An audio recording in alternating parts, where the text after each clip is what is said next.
Thiruparankundram issue Hindu versus முஸ்லிம் நினைச்சிட்டு இருக்காங்க. அது கிடையவே கிடையாது. இது ஹிந்து வர்சஸ் RSS.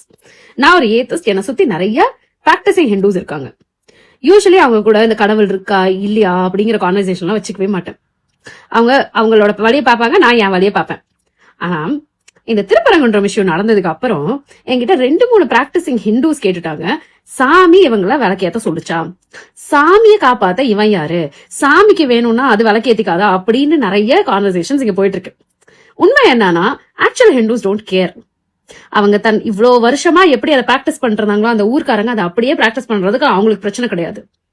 பிரச்சனை இந்த ஹிந்துத்துவ பேர்ல அரசியல் பண்றவங்களுக்கு மட்டும்தான். இவனுங்க மதத்தையும் சாமியும் காப்பாத்துறானுங்களா? இவனுங்க யாருங்க அதை காப்பாத்துறதுக்கு?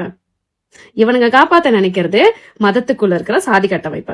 இவனுங்க சனாதனத்துக்கு ஆதரவா சமத்துவத்துக்கு எதிராக இருக்கிற எல்லா சக்திகளையும் காப்பாத்த, எல்லா ஸ்ட்ரக்சர்ஸையும் காப்பாத்தணும்னு பாக்குறானுங்க.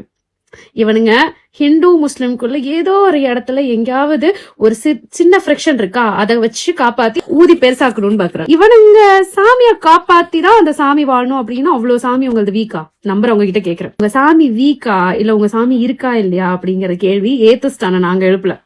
மதத்தை காப்பாத்துறேன்னு வரவன் தான் உங்க சாமியோட எக்ஸிஸ்டன்ஸையும் உங்க சாமியோட பிரசன்ஸையும் எல்லாத்தையுமே கொஸ்டின் பண்றானுங்க. சோ ஹிந்துசம்க்கு த்ரெட் வேற ரிலிஜனோ ஏத்திசமோ கிடையாது, RSS மாதிரி அமைப்புகள் தான்.